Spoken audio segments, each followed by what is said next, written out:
bokkoon damay fàtte turam dafa dem ñu ne dossier am dafa réer on l'avait signifié Ndongo Diop voilà. kooku son cas. oui mais il sortira ci détenu politique yi la bokk. en fait Ndongo ce qui était arrivé mooy effectivement vidéo bi ñu ko doon tuumal te ñu tax ñu arrêté ko dafa réer moo tax en vérité son dossier a duré. def nañ lépp pour retrouver vidéo bi mais kenn gisu ko.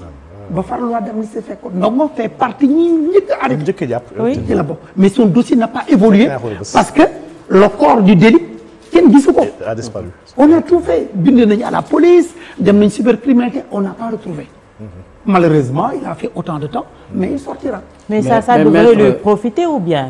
mais ci la bokk ñoom ñëpp ci. non le fait que gisuñu woon. oui mais procureur wu instruction bi malheureusement mënu ko profiter. parce que il n'a pas été entendu au fond. mënuñu clôturer dossier bi pour yóbbu ko jugement. ou pour jël ordonnance de non-lieu et cetera. donc son dossier n'a pas évolué. parce que ci li ñu ko war a interroger kenn gisu ko malheureusement. Abdoulaye non duñ ko bàyyi non duñ ko bàyyi tant que dossier bi gisuñu woon en fait vidéo bi ou bien à un moment bu ñu jàppee ne mënatuñ ko gis ñu tirer les conséquences en termes de mesures soit juge bi jël ordonnance de non-lieu soit mu yóbbu ko en jugement mais malheureusement dafa ne woon ci di ko saytu juge bi da doon xaar ndax mën nañu retrouver vidéo bi. d'accord mais far mu yàgg lool entre temps heureusement y a une loi d'accord xam naa li mu génn mais ku fa yàgg la Ndongo. Abdoulaye fa yàgg maître loo ñu mën a leeralal ci mbirum Ngagne Demba Touré ak lu ci xew yëpp ci dossier bi. non mënu ma dugg ci biir dossier bi li wóor rek mooy. il va bénéficier de la loi d'amnistie. il sortira aussi. dans la il est déjà sorti je pense. non pas voilà. il n'est pas sorti. Infox la woon la fois passée. non génnagul. d'accord mais dina donc génn tam parce que il est couvert par la loi d'amnistie. donc ñoom ñëpp dinañ génn ci fan yii. mais ci waxtaanu loi d'amnistie bi est-ce que boole nañ la ci carrément. non mooy avocat yi bokkuñ ci. non bokkuma ci. c'est loi d'amnistie assemblée ñoom ñoo ko voté citoyen là j'ai pris acte. je me suis félicité que sumay clients nañ génn tout en regrettant que la loi d'amnistie n'a pas pris une disposition pour faire sanctionner ñi rey yenn Sénégalais ñi leen dóor ba gaañ leen et cetera loolu je le regrette. mais c'était possible de le faire. dama bëggoon a ñëw mettre si benn aspect avant même ñu dugg ci solution yi parce que gis naa candidat yi déjà toog nañ fii di wax ci justice ak yooyu moo tax ñu bëggoon nga defal ñu diagnostic justice parce que am na yu nga xam ne yaa ngi ko ciy dund wax nga ko que ni des fois même nga dem week-end sax ñu woowaat la ay dossiers yoo xam ne bu mel ni bu Cheikh Oumar Diagne par exemple jàpp leen après ñu bàyyi waat leen sans ñu juger yooyu tey boo doon def les véritables maux de la justice sénégalaise en tant que avocat bu nga xam ne yaa ngi koy subir parce que sa ay clients la ñuy jàpp ak yooyu noonu lan lay doon. Mame Khady boole ci xaaral mu boole ci bésu Mame Khady ñu élagué ko benn yoon vas-y. waaw parce que dama ko nar a dank moo tax. bàyyi mu répondre ko ba. dankal rek ñu dem. waaw su paree du répondre yëpp baal mu dankal rek ñu dem mu ñëw parce xam naa que c'était la question de Moussa Sow. ñu dem waxal. waaw déjà sànq maa ngi dégg mu naan mooy lu aju ci loi d'amnistie bi le président promulgué na ko n'est-ce pas. oui. ah waaw parce que ñun man promulgué gisuñ ko woon parce que dañu naan il faut benn délai de 8 délai bi jours. observé nañ ko c'est 6 jours francs après il a dans une procédure d'urgence 4 jours mais mën na publier dès le premier jour donc 6 jours francs yi dafa jeex mu publier dès le premier jour d'accord ci loolu taxoon ma bëggoon damay bañ mu bàyyi la première question les véritables maux de la justice sénégalaise. mais écoutez les maux de la justice acteurs yëpp a ko xam tous les acteurs le savent beaucoup de citoyens aussi le savent ce qu'il faut retenir c'est que les citoyens sénégalais ont une perception négative de la justice ça il faut le dire maintenant c'est une perception il y a une part de vérité mais parfois aussi il y a des exagérations mais c'est normal parce que ñiy wax bokkul il y a des gens quand ils parlent de la justice ils sont sur le plan idéologique d'autres sont sur le plan caricatural d'autres sont sur d'autres considérations et c'est normal c'est ça les citoyens mais en fin de cause il y a des problèmes le problème c'est quoi on a un système judiciaire qui est bancal qui est complètement déséquilibré au profit du parquet qui a des pouvoirs exorbitants et le parquet bu ñuy wax indépendance de la justice parquet taxul ñuy wax procureur taxul te suñu système doole ji yëpp procureur moo ko yor te procureur day dépendre de la chancellerie c'est l'État c'est au plus haut sommet de l'État donc ñuy buur di bumi di topp di gëstu di jàpp di décerner mandat de dépôt alors que boo demee dans un état de droit moderne un procureur de la République du décerner mandat de dépôt procureur de la République li waru garam mooy dégg na ne infraction am na délit am na crime am na mu saytu jikko yónni gendarmerie yónni police ou yeneen xeet ñu saytu ñu indil ne kii lañ njort ne moo ko def su boobaa nag ñu dem ci li ñuy wax juge des libertés et la détention su procureur buggee ñu tëj ko kaso ne damay sàkku ñu mais JLD am na Sénégal ñu amagul damay sàkku en attendant que ñu koy atte ñu placé ko sous mandat de dépôt mooy mu nekk en détention provisoire donc suñu système judiciaire dafa bancal c'est que il faudrait que ñu redimensionner waat xoolaat les pouvoirs du procureur ba mu méngoo ak un état de droit. mooy gën a gêné daal procureur mooy gën a gêné ci. oui mooy déséquilibrer système bi. du ay magistrature ak ñu bari non je vais vous expliquer moom laa lay expliquer pour nga comprendre. coow li yëpp li ci ëpp laa wax. ça dépend des pouvoirs exorbitants du procureur. ma jox la un exemple soo jëlee code pénal sénégalais c'est plus de 400 articles il y a 50 articles yu ci nekk 55 à 100 255. ñu ne 50 articles yooyu. su procureur sukkandikoo ci article 139 du code de procédure pénale comme ci tuumal benn ci article yi bu laajee ñu placé la sous mandat de dépôt ñu placé la sous mandat de dépôt loolu ñu musiba la c'est 400 et quelques articles ñu jël 50 jox ko benn nit koo xam ne mooy topp te su ko neexee mu tuumale lu ko neex te parfois lam ngay tuumal teguwul ci dara mais bu la ci tuumalee sàkk ñu placé la sous mandat de dépôt ñu placé la sous mandat de dépôt donc loolu c'est extrêmement grave moo tax dafa am des pouvoirs exorbitants loolu jaaduwul dans un état de droit moderne dans un état de droit moderne waruñu jox au ministère public la possibilité muy am sañ-sañ bu toll noonu kon au niveau de notre code pénal code procédure pénale dañ ko war a refondre on a un code extrêmement répressif mu am ay dispositions yoo xam ne dafa liberticide méngootul ak jamono méngootul ak démocratie méngootul ak état de droit moderne loolu dañ ko war a soppi donc bu ñu xoolee loolu yëpp redimensionner les pouvoirs du procureur interdire ce qu'on appelle les instructions individuelles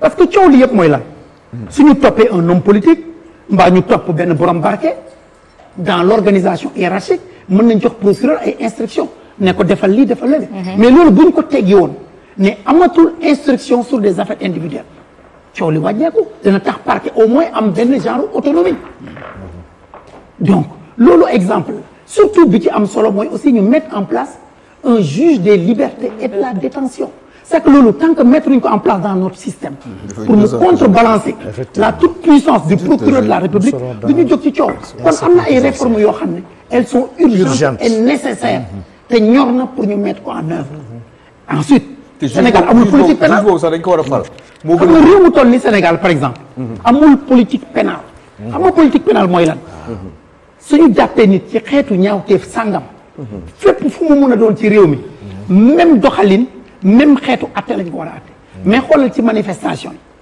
Dakar ñi ñu jàppe Pikine ak ñi ñu jàppe Dakar ñi leen atte bokkul am na ñu dem flagrant délit am ñu dem cabinet d'instruction ñi dem ci région yi ñi ci ëpp cabinet de flagrant délit lañ leen jugé donc réew mu toll ni Sénégal état de droit nekk benn mais amul politique pénale c'est ça qui est scandaleux c'est que politique pénale mooy képp ku ñu jàpp ci xeetu ñaawteef sàngam képp ci réew mi moo war a niroo ni ñu koy tërale te loolu amul Sénégal moo tax yooyu dañ ko war a dañ di réformer moo tax man jàpp naa ne on doit créer même un conseil supérieur de la politique pénale boo xam ne day jàppale pouvoir public yi ci réflexion et mise en œuvre de la politique pénale pour képp ku ñu jàpp ngay avocat ak ku mu mënti doon ay mbokkam nga xam ne diw lii moo koy xaar kon suñu justice am na liggéeyaat yu bëri li ñu ci war a def mën nañu renforcer l'indépendance de la magistrature la notion de nécessité de service affectation la notion d'intérim yooyu souvent état bi daf koy utiliser comme prox ndol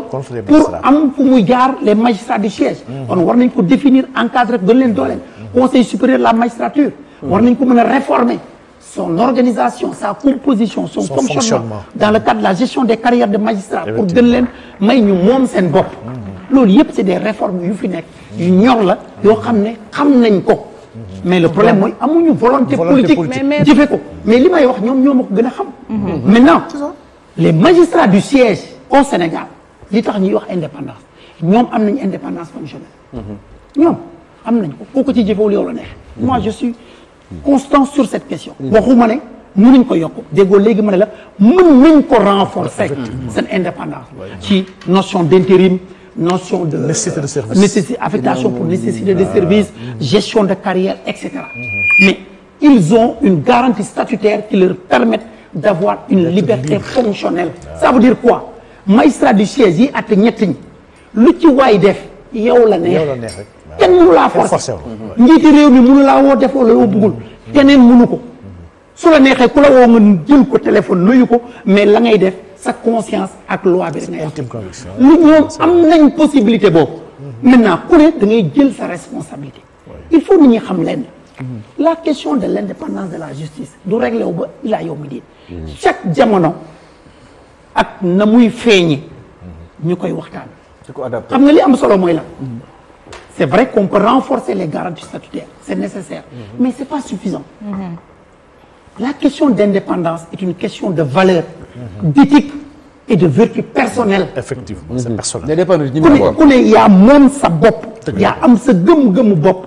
jël sa responsabilité bopp. une indépendance on ne la revendique pas. on l'assume. c'est que li la ñu yoon jox ñiy àtte. mooy les magistrats du siège.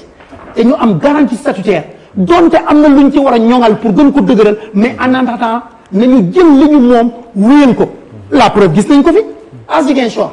gisuñu un magistrat ne nañ inscrire. ça va si magistrat du siège la. absolument. il a pris ses responsabilités. dossier bi ñëwaatul Dakar. est-ce que jëluñ ses responsabilités. c'est une question de responsabilité personnelle. fii ku fi bëgg a wax droit am nga mën nga ko wax am nga sañ-sañu wax. li ci des nag am na loo xam ne tapale la ak di lay. ku bëgg a jël sa responsabilité jël ko. Cour suprême rendre décision. mais ce décret n'est pas attaquable. c'est un acte de gouvernement. moo tax mu déclaré ko irrecevable mais ñëpp xam nañu ne c'est un acte de gouvernement. moo tax ñu déclaré ko irrecevable c'est un acte de gouvernement.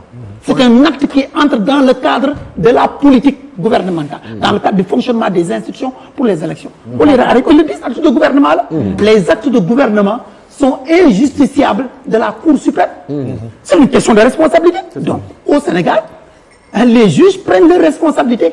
ku ko ci jëlul yow la nekk. mais maître foofu dafa am fu am solo fu mu nekk te bëgguma mu rëcc ma mooy ci réforme yi maître man bi may xool yenn programme yenn candidats yi gis nañ ni si presque ñoom ñëpp wax nañ ci wàllu justice ak réforme yu ñu ci war a indi mais daf ci am yu ma si gis yoo xamante ni bii aussi daf ma interpellé mooy sànq sax am na boo ci jot a wax mooy ngir ci diggante procureur ak dem kaso ci ni ñu koy waxee mu am benn juge des libertés comme ni ñu koy defee en France niñ ko tàmbalee defee en France mais amaat na leneen mooy lu aju ci gaaw a dem kaso yi gaaw a tëj bi est-ce que tamit gënul ñuy appliquer li ñu naan peine alternative yi nga xam ne nii par exemple les travaux d'intérêt général et autres di privilégier loolu au lieu que mbirim mbàcc ñu daal lay yóbbu kaso beneen bi mooy sànq yaa ngi wax gouvernance ak nguur est-ce que tamit changement yi tamit duñ ko yóbbu ci ñi nga xamante ne bi mooy ministres yi souvent bu ñu defee ay toj-toj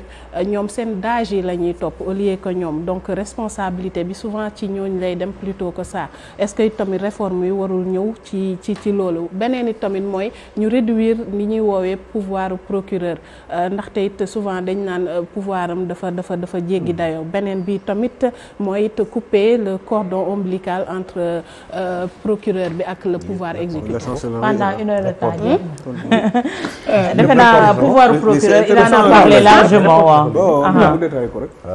c'est vrai c'est pas mal. par rapport aux autres questions Aliou après mu ñëw. bon donc disons par rapport au pouvoir du procureur. li ma wax nii yëpp ay réformes la yu ñu proposé. expliqué naa ko le juge des libertés et la détention. tu as évoqué quelle autre question. waaw am na aussi gaaw tëj bi. gis nañ ne pourquoi pas ñuy jël yeneen peine alternative soo xoolee suñu code pénal prévoir na des peines alternatives ay probation ay travaux d'intérêt mais c'est une question de culture justement certains de nos juges sont répressifs culture la texte yi prévoir na ko mais c'est rare ñu utiliser ko c'est ça kaso rek la ñuy utiliser alors que c'est prévu c'est une question de culture donc au niveau de la formation il faudrait que ñu inculquer leen loolu pour ñuy jël les peines alternatives mettre ko en œuvre et que kaso nekk un ultime recours. Donc ça c'est une question de culture c'est déjà prévu mais ni ñu ko utiliser dafa néew parce que notre système est répressif donc loolu laaj na ñoom ñu liggéey ci formation initiale bi. laaj ko ci formation continue. et cetera di def ay séminaires pour ñuy xool ñi mérité des peines alternatives ñu appliqué leen ñi nga xam ne nag kaso moo gën ci ñoom ñu appliqué leen ko. D'accord. Aliou réduire les pouvoirs du procureur. Et aussi on en a déjà et aussi couper le cordon. Oui, le cordon ombilical c'est un débat qui est là. Waaw, moi personnellement. C'est ça. Moi personnellement, je ne suis pas pour le moment. Pour couper le cordon ombilical. Ouais. C'est ma position personnelle. Pourquoi? li nit ñi di wax na nga koy dégg. Parce que tradition yi bokkul juridique yi. Dans la tradition anglo-saxonne. xamuñu lool. Mais nous dans la tradition germano-romanique. c'est ça notre système. jàpp naa ne mën na am mais dafa teel. pour moi il faut qu'on procède de manière graduelle. kon que du suñu aada. préparer wuñ ñu à ça. ce serait brutal d'aller vers ça mën na déstructurer le système. pour man li am solo mooy wàññi dooley procureur redimensionner ko. soo créer juge des libertés et la détention réformer le conseil supérieur de la magistrature mettre en place des règles pour la gestion des carrières élargir ko dugal ci d'autres personnes magistrats élus yu ëpp ci n'est-ce pas encadrer toutes ces notions à partir de ce moment interdire les instructions individuelles maanaam benn instruction du jóge chancellerie en cas de poursuite individuelle ça peut être une phase transitoire en attendant système bi mën ko absorber et après ñu aller vers la coupure du cordon ombilical.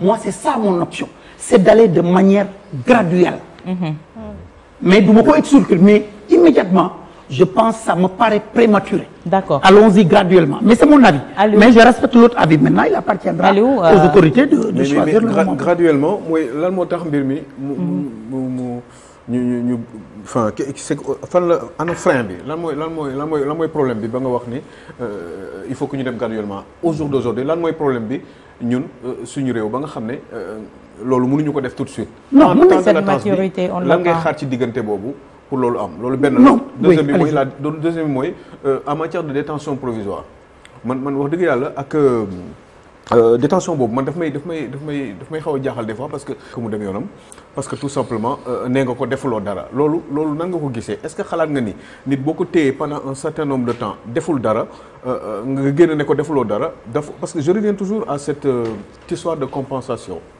parce que man mënu ma comprendre ni état bu juumee xam nga nit tey jii nii bu ma la tooñee boo ma yóbboo tribunal am na yoo xam ne xëy na mën nañu ko teg sama ndodd te bu fekkee dama war a def une compensation surtout financière dama koy fay waaye lan moo ana lu tax état bi à chaque fois bu defee loolu bu tooñee ay doomu Sénégal eh bien kenn du ci